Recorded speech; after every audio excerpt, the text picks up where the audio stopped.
Morning, guys. Good morning. Sorry, good afternoon, guys. Okay, today we are going to see the concept that is called declaration. Declarations in the compiler design.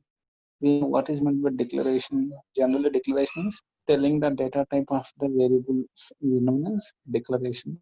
Telling of the data types to the variable names is known as to the names we are using in the program is known as the declaration. Why we want declaration? What is the importance of declaration? Generally, we know very well. Okay, whenever we want to use a variable in the program, first for that variable some memory should be allocated. Okay, to use the variable some memory should be allocated to that variable. On what basis the compiler will allocate the memory to that variable? So to allocate memory to the variable, we must know the data type of that variable. That's why first we will declare the variables in the program before using of the program. Variables or any names in the program, we must declare them. Why? Because for allocation of memory, to allocate memory to that name, okay, we must know the data type of that one. That's why declaration is very, very important. Clear declaration of either ordinary variables, pointers, arrays, functions, classes, objects for anything. Declaration is very, very important thing. Clear that what main purpose of declaration is to allocate the memory. First, we have to know the data type. How can we know the data type of that variable or names? Not only variable, either pointers or remaining things. How can we know them? How much memory is required for the names? We have to declare that one. We have to give data type to allocate the memory. How can we know the data type means with the help of declaration. That is the main role of declaration in the programs. Now we will see a small sample grammar regarding this declaration. Okay, in the compiler design. Okay, it will. What is the grammar for the declaration? The simplest grammar we are taking is this one. D implies TID semicolon D or epsilon. T implies BC or record of D. B implies int or float. C implies epsilon or inside the square brackets number of C. So this is the smallest sample grammar. Okay, for this grammar now we will see with examples. We will understand this one with some example. For example, I have this one.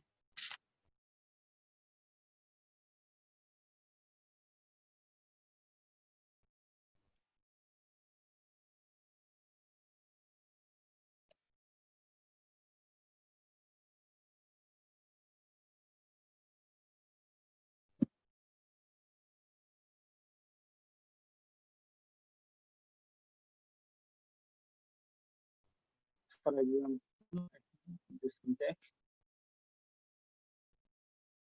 int a. I want to declare this a.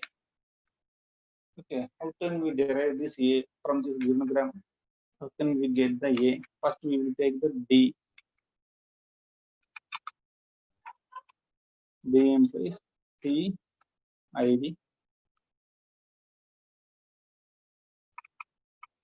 t id semicolon d. I am taking this one d implies t id semicolon d. Okay.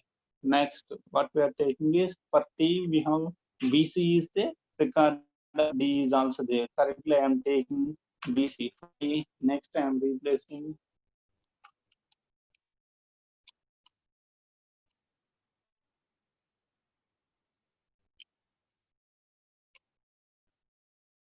replacing t with bc, bc of id semicolon d we are taking. Again, for b we have inter float is there.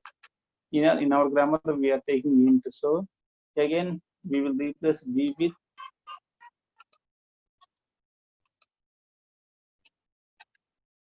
int c comma c id comma. For c we have epsilon and this one is there. Here I am taking epsilon. So in the place of c, next I am taking epsilon. That is nothing I am taking in the place of c. Now this is the thing.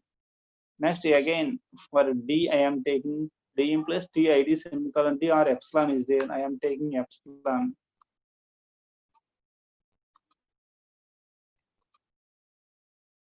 Finally, see int id. In case of int id, if we take a, but finally we will get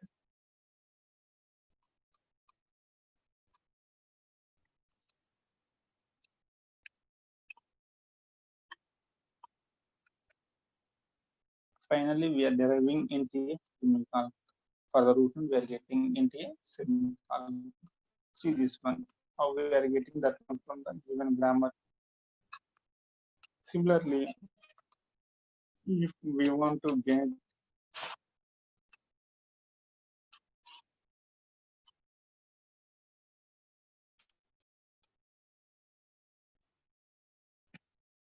one dimensional array, if you want to take the one dimensional array,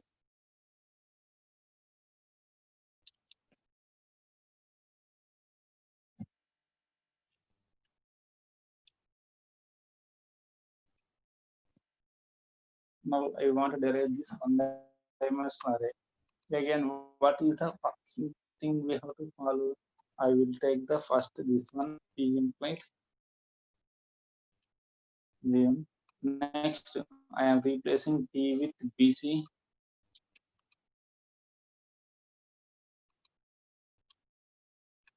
bc. Next, I am replacing b with int.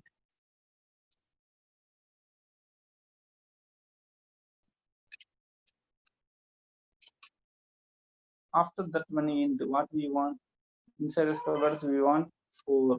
So what is the alternative we have? Next for C, I am taking not taking epsilon. In the place of epsilon, I am taking this one here.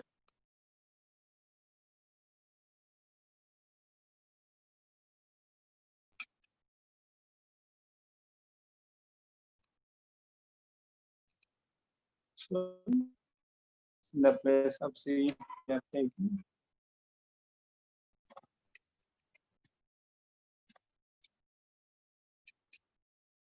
next for this one, and for this second time C, I am taking epsilon. Nothing is there. Now for this D again, I am taking epsilon.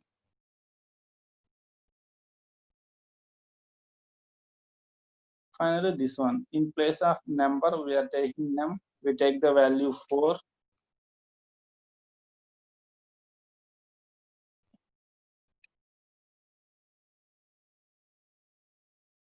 In place of ID, we will take the value A. Finally, we are getting int A of 4. This is the way how can we derive the one-dimensional array from the given grammar. How can we derive the one-dimensional array? Here, see the points. This is the way for int A, how to derive int A, declaration of normal variable. This is declaration of normal variable process. This is the declaration of 1D array. Similarly, if you want to derive 2D array,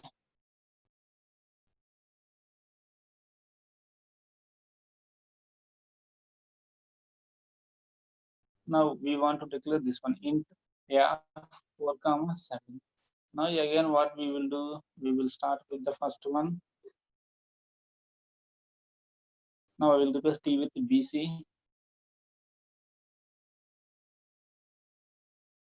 Again I will replace B with int. I will replace C with number of C.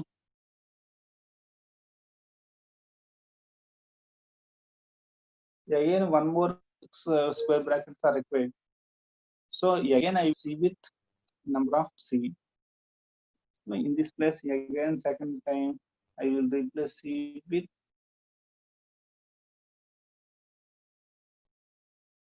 C. Next I will replace C with epsilon.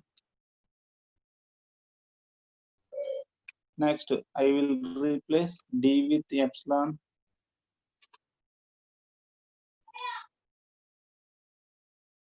Finally, for this one, I will replace numbers with the particular values.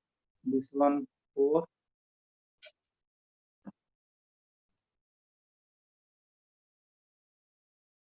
this one 7, and I will replace A with ID with A. See, finally we are getting that one.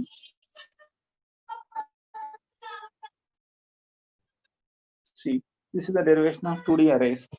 Clear? See, confuse అవ్వద్దండి, మనం row size, column size, variable name ముందు వాడాము.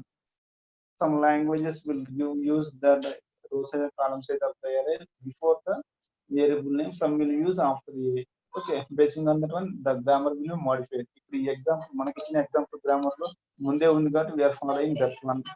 లేదు అనుకోండి, మనకు నచ్చి మన అనుకూలంగా మన సిలో సి ప్లస్ ప్లస్ చూసినట్టుగా రావాలి అరేస్, ఇక్కడ నెంబర్ రాసుకుంటా ఉంది, C of number, so that we don't have any confusion.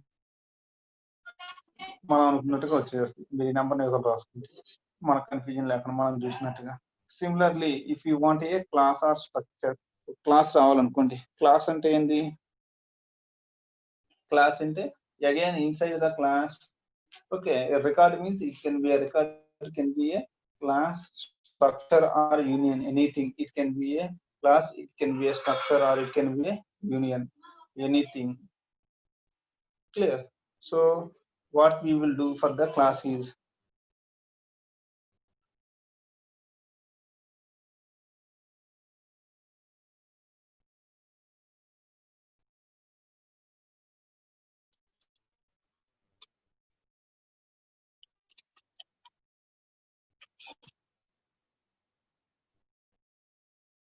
to create a class, again first we will take as usual the root node. Now what we are doing, for t I am replacing t with this one, second one, instead of the first one. Now I will replace t with this one. So now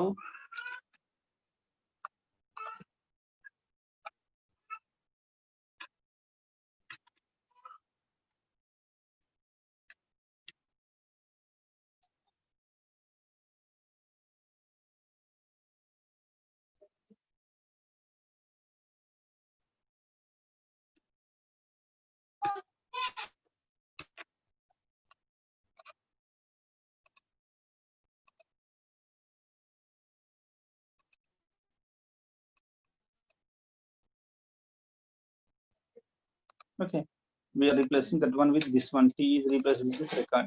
Again, I am replacing D with. Now I am replacing this D with first one.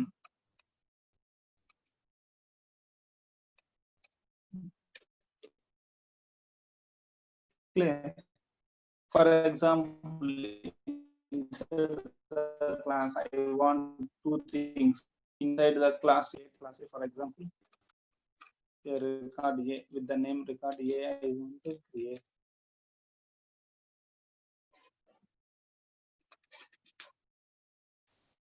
Inside I want int A, float B.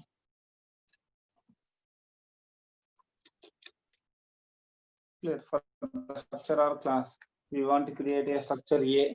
Inside the structure A, we want this one. Now what we have to do for this T, again we have to replace the T with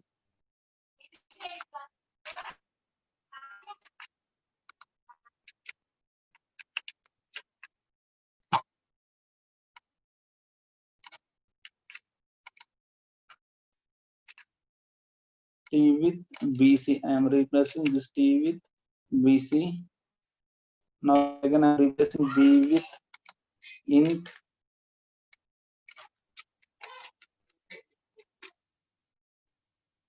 Now we are replacing C with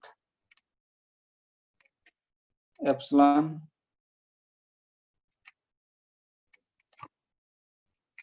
I am replacing ID with A.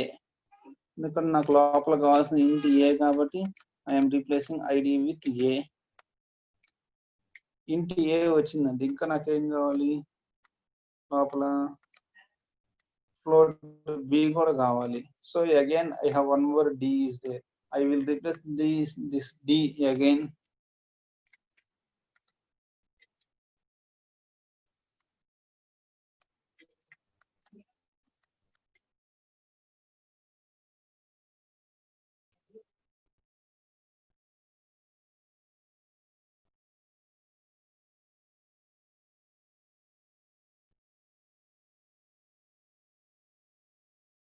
Okay, and D మళ్ళీ replace చేసాం. T ID semicolon D తో replace చేసాం.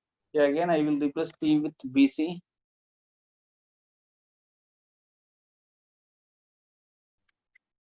Yeah, again I will replace B with ఈసారి ఏం చేస్తాను?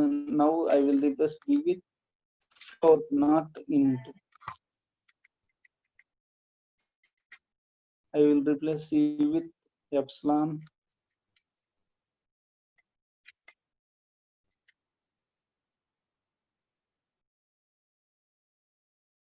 I am replacing C with epsilon. I am replacing ID with small b, variable b, ID with variable b. Now I will replace this d with epsilon, this d with epsilon.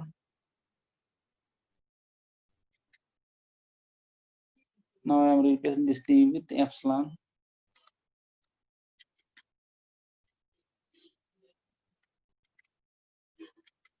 Now see, I am replacing this d also with epsilon. ఇకపోతే ఇక్కడ ID మిగిలిందండి. This ID is nothing with object name. మీకు గుర్తునే ఉంటుంది C++ structures unions లో అయితే మనం ఏం చేస్తామంటే ఆబ్జెక్ట్ నేమ్ ఇక్కడ స్ట్రక్చర్, ఫర్ ఎగ్జాంపుల్ క్లాస్ కంటే స్ట్రక్చర్ అయితే మనకు క్లియర్ గా ఉంటుందండి. ఇక్కడ ఏం చేస్తామంటే స్ట్రక్చర్ ఏకి ఆబ్జెక్ట్స్ A1 అలా A1 క్రియేట్ చేస్తాం. Creating object. So what is this A1 here? It is the object for this one. Okay, so finally we are replaced that one with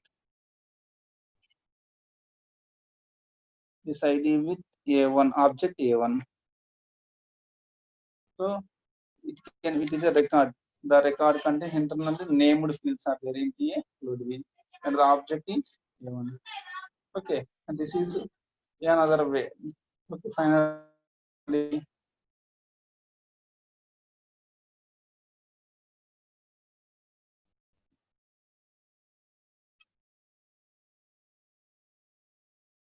totally this is the way.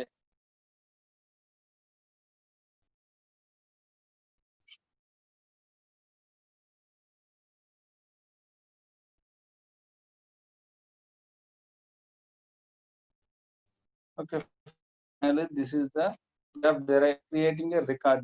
Okay, but this small sample example. అయితే మీరు మరి exact మనం Java class C++ class తో compare చేయకుండా ఇది simplified grammar మనం తీసుకుంది, original grammar కాదు. ఎందుకంటే మళ్ళీ మనం C++ క్లాస్ జావా క్లాస్ లోపల మెంబర్ ఫంక్షన్స్ కూడా ఉంటే అవన్నీ మనం ఇప్పుడు రాయలేదు, ఓన్లీ డిక్లరేషన్ పార్ట్ మాత్రమే. కాబట్టి we have taken the simplified grammar in this way.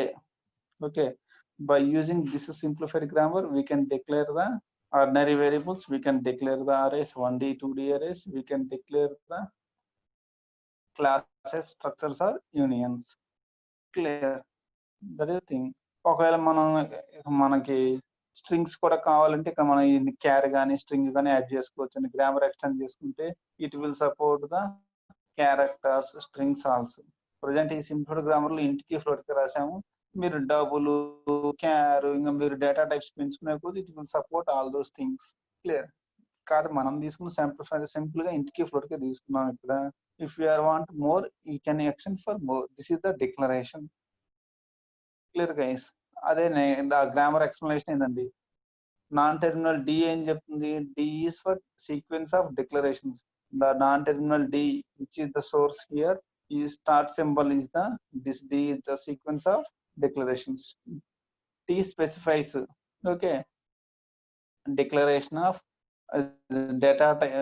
Okay, T specifies the declaration of the variables in the form of ordinary variables or in the form of records. T specifies where inside the T how BC is there. B indicates data type, C indicates array type or nothing. C will indicate the array type or nothing.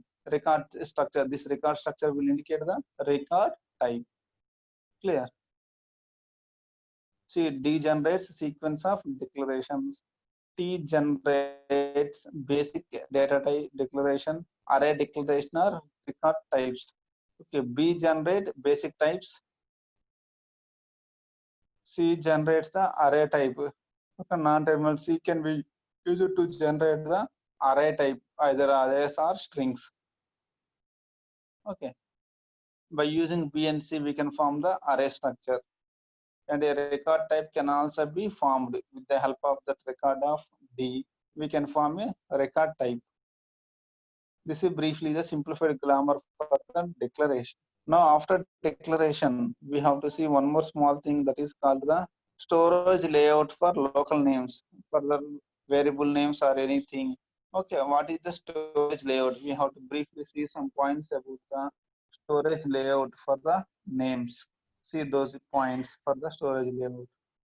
Okay, from the data type of the name, we will determine the amount of storage that is needed for that name. Okay, to decide how much space is required, the decision of how much storage is required will be depending on the data type of the name. Basing on the data type of the name, how much storage is needed will be decided. Clear. At compile time, that information, how much storage is required. Okay, at compile time, we use that information to assign a relative address to the variable. To assign some relative address to the variable at compile time, that information means how much amount of storage is required. That information will be used at compile time to assign some relative address. That means, for example, if you write int a, basing on the integer data type, it will understand, okay, 2 bytes we have to give for the variable a. So at compile time for the variable a, okay, it will give some relative address location where 2 bytes of space is available. It will give the relative address where 2 bytes of memory is available. Generally, the data type information and the relative address information will be stored in the symbol table, and for the variable name, okay, both the data type of that variable and the relative address of that variable will be updated in the symbol table. Okay, for some variables, okay, the size cannot be determined at the, for some variables the exact size cannot be determined at the compile time. At runtime only we can determine its exact size. For such type of things, okay, a fixed size will be allocated in advance. For example, we take arrays. Okay, we will declare array size as a of 100, 100. But actually, how much exact amount is required by a is determined only at runtime. When we enter the values, then only it will be confirmed how much space is required for this one, exact space used by that array. But in advance, we are allocating a fixed size of 100, 100 for two-dimensional array of 100, 100. We are giving 100 into 100. Okay, that means 10,000 slots. We are allocating in advance. A fixed size is allocating. At runtime, exact size will be decided. For one-dimensional array of 100 continuous slots will be allocated. Okay, since exact sizes are cannot be determined until runtime of that program, for those things we will allocate a fixed amount of storage. That is the storage layout of the local names. Clear? First thing is, basing on the information of the data type, the amount of storage required for that name will be decided. At compile time, using the information about that information, that means how much amount of storage is required. Basing on the information, some relative address will be assigned to that variable. That information, data type and the relative address of the name is updated in the symbol table entry. For some variables whose data is exact size is not determined at compile time, whose exact size cannot be determined until runtime, for them some fixed size will be allocated. Okay, that is the storage layout for the local names, a small concept of storage layout for the local names. Now we will see continuation of that one, address alignment. Related to the storage alignment, we have the address alignment is there. Okay, the storage layout of our data objects is strongly influenced by the addressing constraints of the target machine. Okay, basing on the address structure, address modes of the target machine. The storage layout of the data objects is depends on the addressing constraints of the target machine. Some target machines will follow some particular addressing modes. Addressing constraints will be there for some target machines. Basing on the addressing constraints of the target machine, the storage layout of the data variables will be changed. Clear? The storage layout of the data objects, that means data names, maybe variables or functions or arrays, pointers, everything. The storage layout for the data variables is strongly depends on the addressing constraints of the target machine. when we come to addressing alignment, how we are assigning addressing alignment is directly not only basing on the storage layout, but also it depends on the addressing constraints of the target machine also. Why? Because where we are allocating the address memory, okay, the memory address is allocated on target machine only we are allocating. So we have to follow its rules also. We have to follow its rules. Okay, the rules may not be same for all type of machines.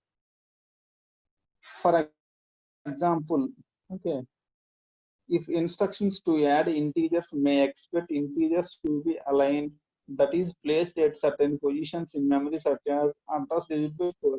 For example, ఇలా ఒక example ఉందనుకోండి, the machine rule is, the constraint on the target machine is, okay, the values we want for on which we want to perform addition, okay, the values on whom we want to perform addition must be placed in such memory locations whose address is divisible by 4. For example 2 ని 3 మనం add చేయాలనుకోండి, 2 + 3 add చేయాలంటే 2 ని 3 ని ఖచ్చితంగా target machine లో condition లా ఉంది, to perform addition of 2 and 3, 2 and 3 must be in some address location which is divisible by 4. Divisible by 4 address location లో మాత్రమే ఆ వాల్యూస్ ఉండాలి అన్న కండిషన్ అనుకోండి. That is the condition. For example అలా ఉంది, ఒక టార్గెట్ మెషిన్ మీద కండిషన్ ఇలా ఉంది, if you want add a + b, a + b మీరు యాడ్ చేయాలనుకుంటే ఏబి అడ్రసెస్ ఎక్కడ ఉండాలి అంటున్నాడు, as per the target machine the a and b addresses must be divisible by 4. Divisible by 4 address location లో మాత్రమే అది ఉండాలి. అంటే ఫర్ ఎగ్జాంపుల్ మీ దగ్గర అడ్రస్ లొకేషన్స్ ఇవి 2001, 2002, 2003, 2004, 2005 అనుకోండి.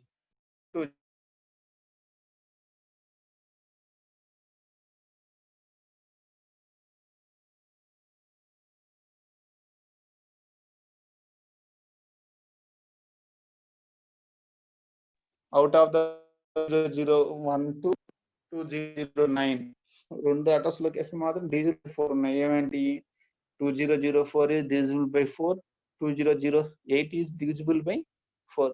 అప్పుడు మనం ఆ మెషిన్ రూల్ ప్రకారం ఏని బిని యాడ్ చేయాలంటే ఏ ఎక్కడ ఉండాలి, 2004 లో ఉండాలి, బి ఎక్కడ ఉండాలి, 2008 లో ఉండాలి.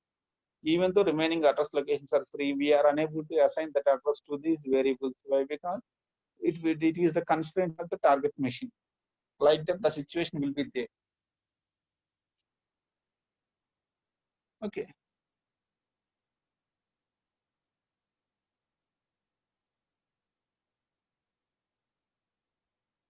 దీనివల్ల ఏమవుతుందంటే ఇలా ఉందనుకోండి, for example we have written an array of 10, a of 10 రాసామండి, we have written an array of 10, a of 10 రాశారు అనుకోండి పై కన్స్ట్రెంట్ ప్రకారం. ఓకే, ఏ ఆఫ్ 10 అంటే మనం ఎన్ని స్లాట్స్ సెలెక్ట్ చేస్తాం, 10 స్లాట్స్ అండి, but 10 is not divisible by 4. So మొత్తం ఎన్ని అడ్రస్ లొకేషన్స్ కావాలి to perform addition, divisible by 4 కాబట్టి 10 బదులు we have to go for 12 bytes. 10 bytes, 10 continuous bytes allocate చేస్తే 10 ఈజ్ నాట్ డివిజిబుల్ బై 4. ఆ address location 10 is not divisible by 4 కాబట్టి we have to next round off next divisible by 4 value ఎవరు అంటే 12. So we have to allocate 12 bytes. కావాల్సిన 10 bytes పైన ఉన్న constraint ప్రకారం ఎన్ని బైట్స్ అలొకేట్ చేయాలి, 12 bytes అలొకేట్ చేయాలి. దానివల్ల ఏమవుతుంది, 2 bytes అన్యూజ్ అవుతుందండి. అంటే ఇక్కడ ఈ ఎగ్జాంపుల్ అన్నిట్లో ఇలా ఉంటుంది కదా, ఒక ఎగ్జాంపుల్ ఇలా ఉంటుంది. అడ్రస్ అలైన్మెంట్ టార్గెట్ మెషిన్ యొక్క కన్స్ట్రెంట్స్ మీద కూడా డిపెండ్ అయి ఉంటుంది. ఆ కన్స్ట్రెంట్స్ వల్ల ఏంటంటే ఒక్కోసారి అవసరమైన మెమరీ కంటే ఎక్స్ట్రా మెమరీ అలొకేట్ చేయాల్సి వస్తుంది. ఆటోమేటిక్ ఆ ఎక్స్ట్రా మెమరీ ఏమవుతుందంటే it is going to be wasted. అలా ఎక్స్ట్రా మెమరీని ఏదైతే యాడ్ చేసామో దాన్ని ఏమంటామంటే ప్యాడింగ్ అంటామండి. Okay, space left unused due to alignment considerations is referred to as padding.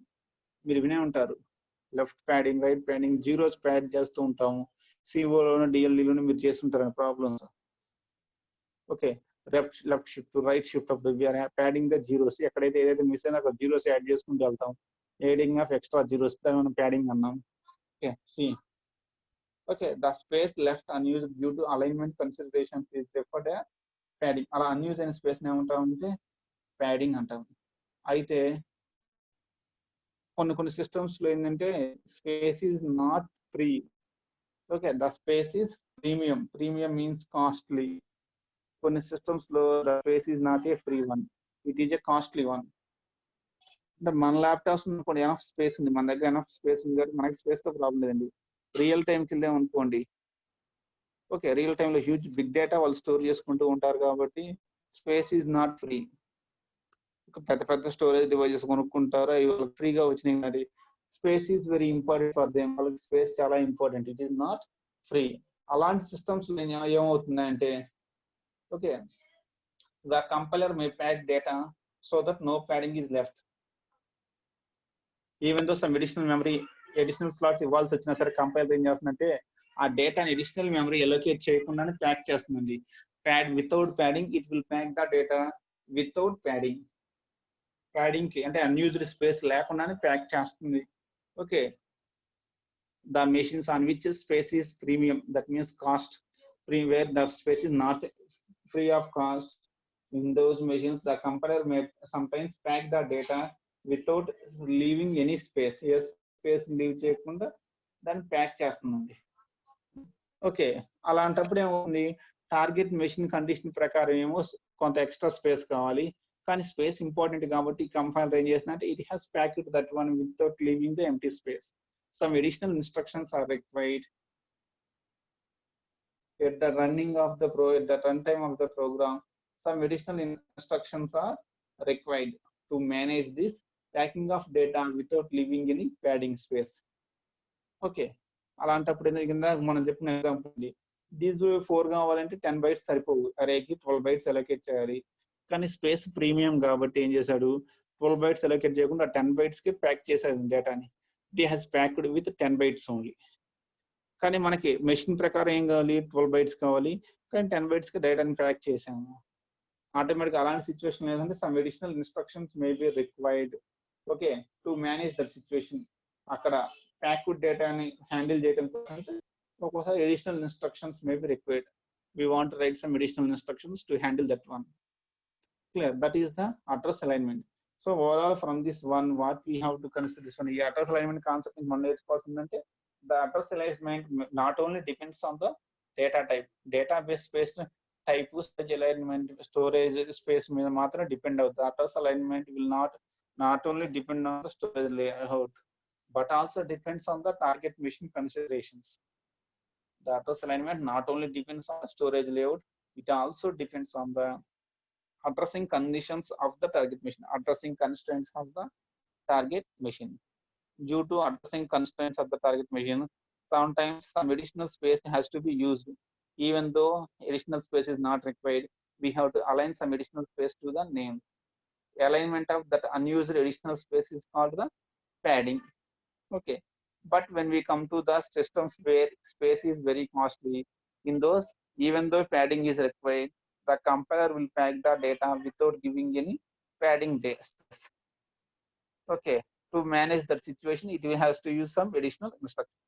That is briefly the total concept of address alignment. Clear? This is brief. Clear?